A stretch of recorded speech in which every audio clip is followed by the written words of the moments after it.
If you don't believe that they are isolating genes and trying to genetically manipulate and socially engineer humanity based on turning off and on certain genes using viruses, you're just not paying attention. You're just not paying attention to scientific development. This is all the way back in 2004. Here's the Time magazine cover talking about scientists isolating what they call the God gene. Now, here's a scientific presentation from those scientists at the Pentagon, a Department of Defense presentation in 2005. Here's the date, 4/13/2005, of the presentation, where they were saying, under the guise, right, of fighting terrorism, this is how you fight religious radicals.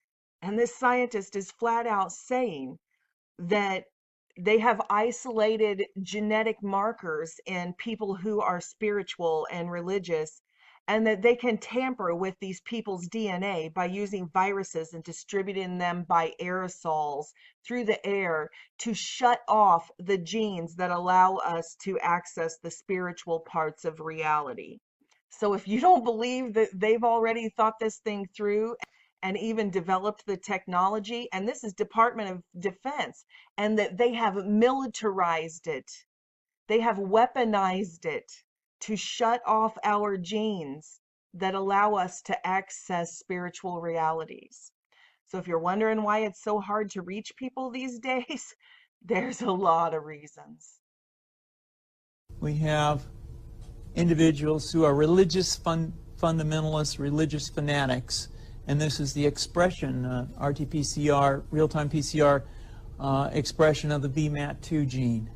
Over here, we have individuals. So let me complete. So over here, we have individuals who are not particularly fundamentalists, not particularly religious, and you can see there's a much reduced expression of this particular gene, the VMAT2 gene.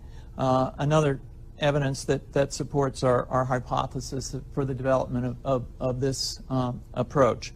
So What you see here is by spreading this virus, we're going to eliminate individuals from donning on a bomb vest and going into a market and blowing up the market. So our hypothesis is that these are fanatical people, that they have overexpression of the VMAT2 gene, and that by vaccinating them against this, we'll eliminate this behavior.